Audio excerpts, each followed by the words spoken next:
probably are about 55-60%. These are probably about 40-45%. With a small number of German-speaking people in the capital, mostly, but essentially these two language groups. A tiny country. Whenever elections are held, it takes about 2 years or 3 years to form a government. In that tiny country, which is the capital of European Union, by the way, Brussels is the seat of European Union's, if you call it government, European government today. And yet, they're not able to really reconcile the conflicting interests. Look at Yugoslavia. The moment a great personality like Marshal Tito and the military might and the will and the ability to control the people by force if need be disappeared, Yugoslavia broke up into so many fragments we cannot even remember now. Even I cannot tell you all the countries Yugoslavia broke up into, from Serbia to Croatia to Slovenia to all sorts of things, Macedonia, I don't know what. There's now so many countries. Look at Canada. A great nation, very rich nation, civilized, highly democratic, very wealthy. But just two languages. Canadian is English and French in Quebec province. They're not able to reconcile. Once in a few years, there is a demand for a referendum. When a referendum takes place, we never know when the country is going to secede, Quebec is going to secede. And then look at India. With 22 languages, one of the most backward countries in the world in terms of economy, one of the most illiterate countries in the world, could preserve harmony, could preserve unity and integrity without any strife, without any military pressure. Nobody in Delhi or somewhere else told us, you will accept it or else. No, it happened because of wisdom. It happened because of foresight. It happened because of sensible, constitutional, and administrative and political arrangements. It's a remarkable tribute to the founding generation of our republic. We must really pay homage to those great souls who allowed us to coexist in harmony, in peace, despite our linguistic differences. Therefore, what Dr. Kadeti and what Seva and what all of us are really seeking linguistic harmony, let me first emphasize that 90% of it is accomplished by our forefathers. We are able to speak today and live in freedom anywhere in the country because 90% of what we want is already there. All we need is to preserve that. Maybe there are some 5% problems here and there, so please put things in perspective. Do not imagine that there is a huge crisis. There is no huge crisis on account of language in India. We are lucky. We are truly lucky. We are gifted by tradition. And this state which is hosting all of you, the state of Tamil Nadu, Tamil-speaking people, they really helped this country a great deal by fighting against the imposition of one language spoken by a significant minority. It's not even a majority language. There's a number. Hindi is spoken only by 40 to 45% of Indian people. And even that in Hindi, there are so many regional variations. We find that in separate languages, Awadhi is different from Bhojpuri. Is different from Marwari. Is different from something else. But even if you take all that as one Hindi with Devanagari script, even that is spoken only by 45% of Indians. So it's a significant number. That number is very huge. We don't deny that. But 55% of Indians have many other languages. So they were, out of displaced sense of idealism and nationalism, they were genuine attempts to make that Hindi a universal language for all of us. I don't doubt the intentions of the freedom fighters. They really believe that if only one language is there, if not only one language, India would be a better country. But it is our Tamil brethren that fought on behalf of all the 55% of India, not merely the Telugu people, Telugu, Kannada, Malayalam, Gujarati, Marathi, Bengali, and every Kashmiri, every language of India.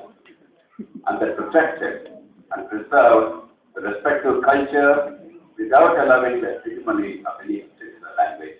And I salute the Tamil brethren for this extraordinary effort. Without that, not only China and India would have done. If they did not do what they did, India probably would have done.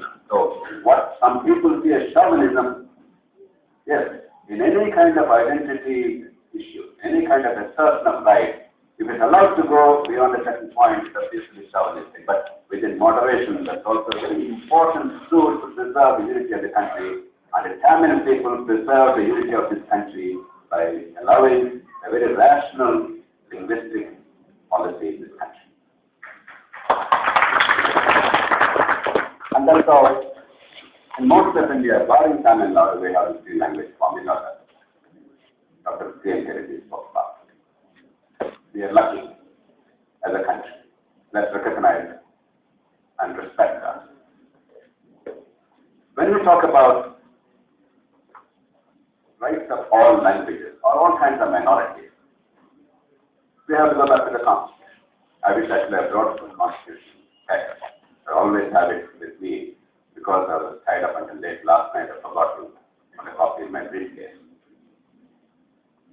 Again, our forefathers were very gifted.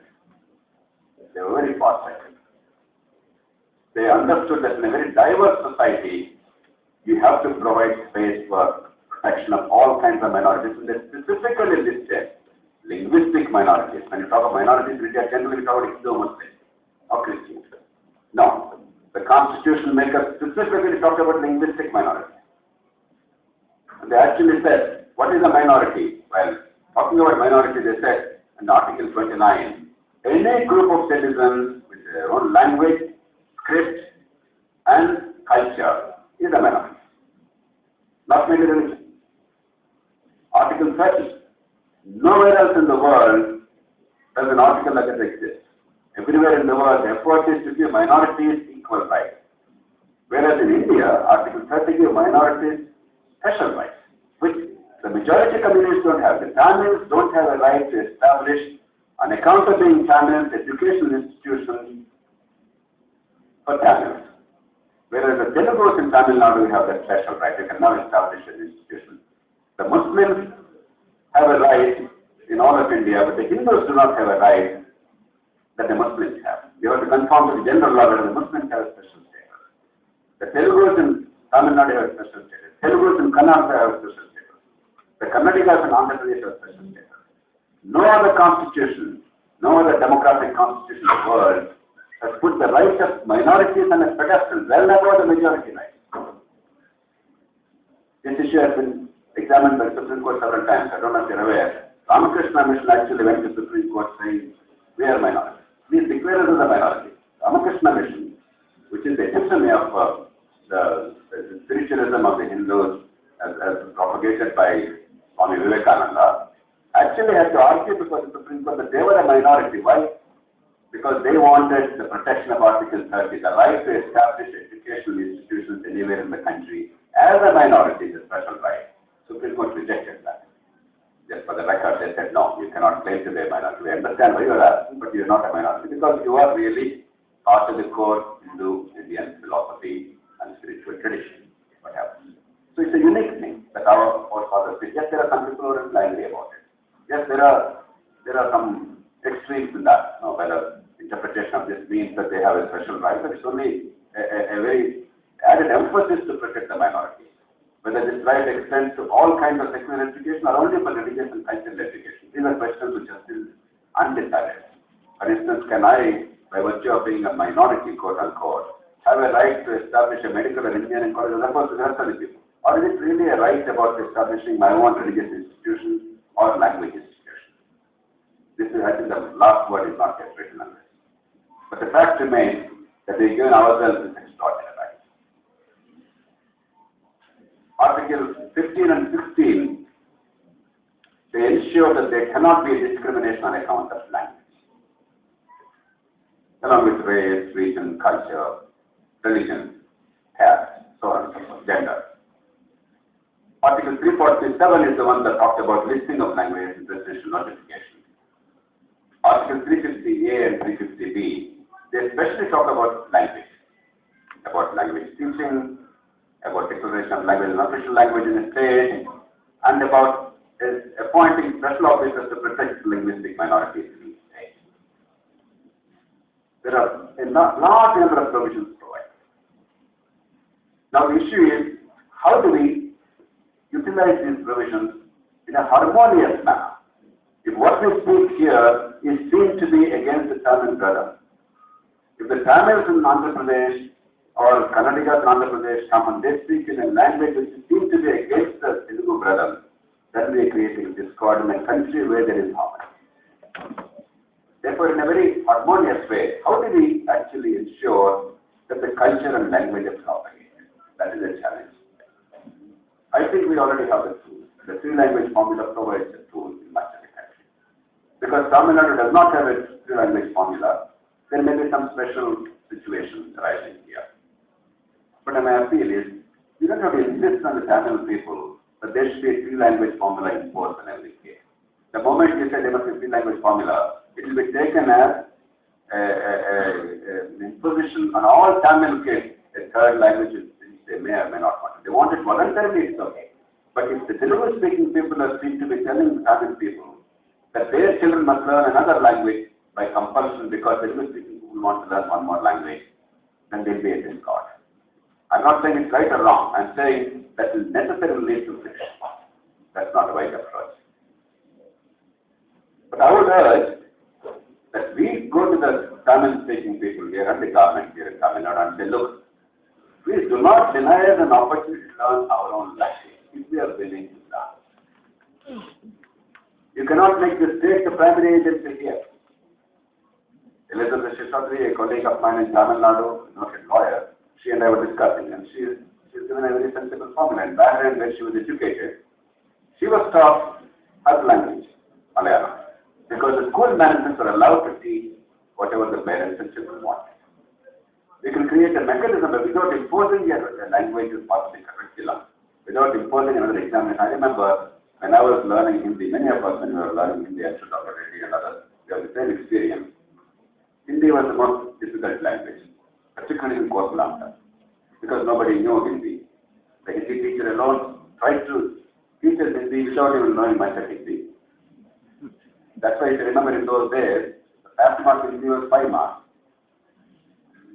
Typically, if you simply reproduce the question paper, you pass. So, they say, make believe language. No pass mark at all.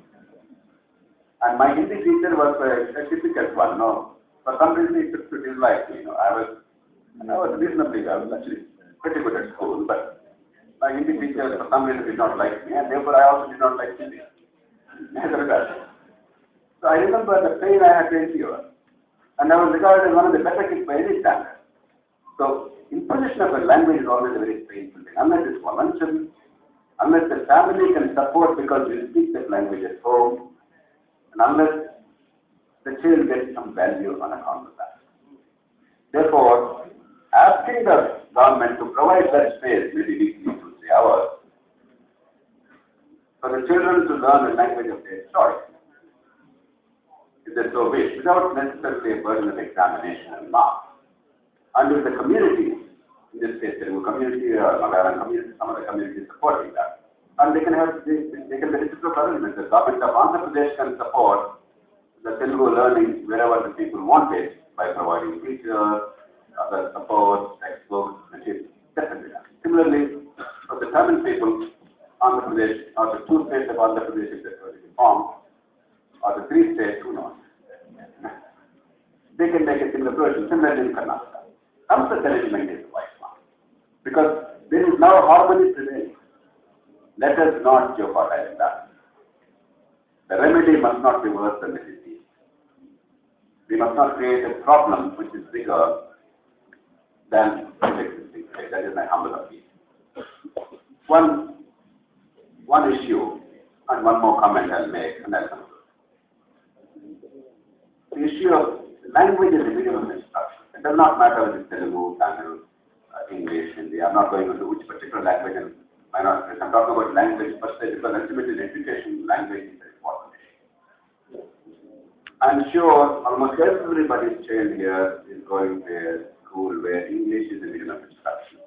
Is there anybody whose children and grandchildren go to a Telugu